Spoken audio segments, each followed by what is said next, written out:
Today, young adults protested in Mardi Gras Park against Alabama's recently passed DEI bill. The bill will limit the use of public funds for diversity, equity, and inclusion programs and limit how divisive topics can be discussed on college campuses. WKRG News 5's Haley Kennedy joins us. And Haley, this bill was signed into law by Governor Kay Ivey on Wednesday, but it's not sitting well with some.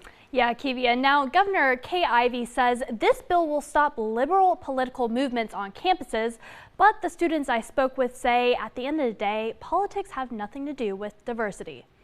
The people united. With signs in hand, this group is speaking against the diversity, equity, and inclusion bill that Governor Kay Ivey signed into law Wednesday. Anger and rage filled with this sentiment of, just how could they? Senate Bill 129 bans DEI in the state of Alabama, specifically on college campuses who will no longer be given the funds to support DEI-based clubs or be allowed to endorse the programs in any way, such as giving them office space. Just felt really disappointed in our state government because I feel like they're not listening to what the higher education and high schools and colleges, what they want. Governor Kay Ivey says in a written statement, in part, I refuse to allow a few bad actors on college campuses or wherever else for the matter to go under the acronym of DEI using taxpayers' funds to push their liberal political movement counters to what the majority of Alabamians believe. We have already taken action to prevent this in our K through 12 classrooms, and I am pleased to sign Senate Bill 129 to protect our college campuses. But high school senior Katie Graham says acknowledging each other's diversity is what brings the world together. Getting rid of diversity is like getting rid of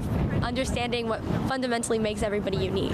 While USA student Elijah Split is concerned that history could repeat itself if the bill impacts what is taught directly in the classroom. They want to limit how the reality of African slavery is taught. They want to limit how the reality of Jim Crow segregation is taught. The bill also implements public bathrooms to be designated by a person's biological sex. They're not taking into account the existence of intersex people in general. It's not just XX and XY chromosomes. It's not. Graham says the search for a college was already difficult, but now that journey just got a bit harder. Now I had to take into that factor for every Alabama college that I'm applying to.